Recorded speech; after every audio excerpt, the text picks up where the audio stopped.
Hello दोस्तों। तो इस वीडियो में मैं आपको जो दृष्टि के नोट्स आते हैं हिंदी साहित्य ऑप्शनल के यूपीएससी में, उसका रिव्यू देने वाला हूं कि आपको इसको ख़रीदना चाहिए नहीं ख़रीदना चाहिए।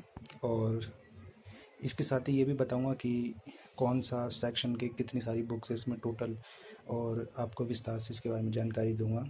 तो सबसे पहले मैंने इनको 5 खंडों में बांट रखा है, 1 2 3 4 5। मैं आपको बता देता हूँ क्यों। सबसे पहले आपको मैं बताना चाहता हूँ, मैंने इनको जो यूपीएससी का सिलेबस है उसके हिसाब से बांटा है। जैसे आप प्रश्न पत्र एक यानी कि जो पहला पेपर होता है उसमें जो आपको 2 चीज़ें आती हैं, एक तो हिंदी भाषा और नागरी लिपि का इतिहास और दूसरा हिंदी साहित्य का इतिहास। तो हिंदी भाषा और नागरी लिपि का इतिहास के लिए आपको एक बुकलेट मिलेगी जो करीब इतनी मोटी होगी।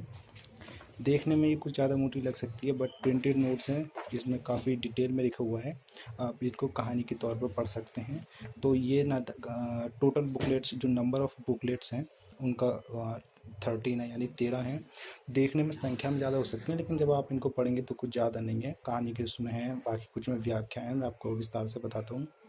जो इसकी कॉस्ट है लगभग आपको 1200 से 1500 के बीच में पड़ेगी। ये डिपेंड करता है आप कौन सी दुकान से ख़रीदना है और प्रिंट्स की क्वालिटी कितनी है। तो ये हिंदी भाषा और नागरी लिपि का इतिहास हो गया। तो ये पूरा सेक्शन जो प्रश्न पत्र एक है उसका जो सेक्शन एक है वो इसी में पूरा एक कवर कर लेता है। जो दूसरा सेक्शन है मतलब पेपर 1 का ही दूसरा सेक्शन हर 2 सेक्शनों में बटा हुआ है, उसमें आता है हिंदी साहित्य का इतिहास। तो साहित्य के इतिहास के लिए ये बुक है, ये 3 बुक्स हैं, एक बुकलेट जैसा आप देख सकते हैं यहाँ पर, हिंदी साहित्य का इतिहास भाग 1, भाग 2 एंड भाग 3। तो हिंदी साहित्य का इतिहास जो है वो 3 बुकलेट्स उसके ऊपर आपको मिलेंगी। तो ये टोटल 4 हो गई जो मैंने आपको दिखा दी। इसके बाद ये जो आपका पहला पेपर है प्रश्न पत्र एक, वो इनको पढ़कर कंप्लीट हो जाएगा। इसके बाद आप सेकंड पेपर पे आ जाइए। सेकंड पेपर को भी 2 भागों में बांट रखा है, गद्य और पद्य। तो गद्य और पद्य को जब आप देखेंगे तो सबसे पहले मैं गद्य के बारे में बता देता हूँ। गद्य में 3-4 चीज़ें होती हैं। पहला नाटक और निबंध, उपन्यास और कहानी, और फिर इनका व्याख्या। तो इसके लिए आपको 3 बुकलेट्स यहाँ पर मिलेंगी। एक में तो आपको मैंने अभी बताया, एक में कहानी और उपन्यास हैं और दूसरी में नाटक और निबंध है। ये भी कहानी की तरह है, देखने में ज़्यादा क्वांटिटी लग सकती है बट इतना है नहीं। इसके अलावा फिर जब आप सेकंड पेपर के सेक्शन जो दूसरा सेक्शन है मतलब 2 सेक्शन में ये भी पेपर बटा हुआ है, उसमें आपको पद्य साहित्य पढ़ना होगा।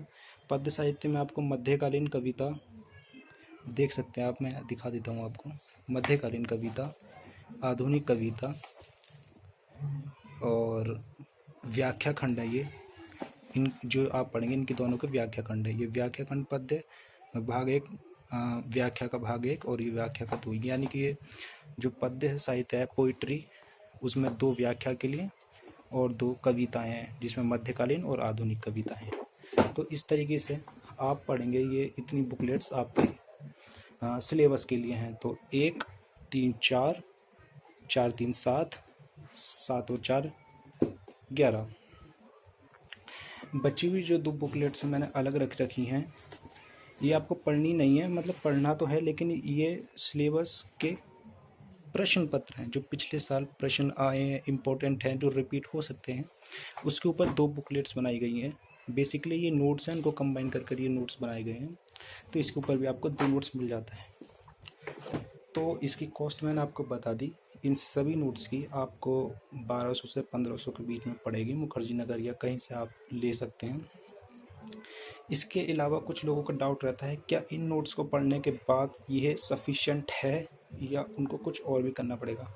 दोस्तों ये सफिशिएंट नहीं है। सफिशिएंट इसलिए नहीं है क्योंकि जो इसमें कहानी और जैसे ये है, ये गद्य खंड है। मैं आपको समझाता हूँ। मैं ये उपन्यास और कहानी है। इसमें इनका शिल्प हो गया, संवेदना हो गई, ये सब दे रखा है। कहानी पढ़ने के लिए आपको इनकी बुक्स चाहिए, जैसे कहानी के लिए आपको प्रेम मंजूषा खरीदनी पड़ेगी जिसमें प्रेमचंद की कहानियाँ हैं। एक दुनिया समानांतर मैंने उदाहरण के लिए आपके पास रख रखी है, ये आपको खरीदनी पड़ेगी, इसमें की कहानियों का संग्रह है। इसी तरीके से आपको उपन्यास पढ़ने पड़ेंगे, आपको गोदान पढ़ना पड़ेगा, दिव्या पढ़ना पड़ेगा, महाभोज पढ़ना पड़ेगा। जो कहानियाँ हैं वो पढ़नी है। बाकी जो साहित्य है, उनकी व्याख्या, संवेदना है, जब आप एक बार नोट्स पढ़ लेंगे, आप पहले नोट्स मंगा लीजिए, जब आप एक बार नोट्स पढ़ेंगे तो आपको सब कुछ समझ आ जाएगा।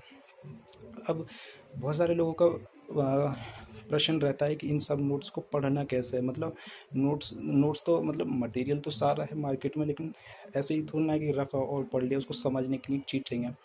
तो मैं मतलब मैंने काफ़ी सारा पढ़ा है, तो मैं इसी चैनल पे मैंने एक वीडियो बनाई हुई थी जल्दी, मतलब थोड़ा मैंने छोटा छोटा एक आइडिया देने के लिए मैं उसकी डिस्क्रिप्शन में लिंक डाल दूंगा कि हिंदी हमें क्यों लेना चाहिए, उसका Hindi as a backup, Hindi backup में कैसे मदद कर सकते हैं यूपीएससी के लिए, अगर कोई बैकअप भी रखना है यूपीएससी के अलावा, और इसको पढ़ना कैसा है, पेपर कैसे डिस्ट्रीब्यूशन हो रखा है, ये सब मैंने एक वीडियो छोटी सी डाली है। और उसके बाद मैं क्लासेस शुरू करूँगा हिंदी साहित्य की।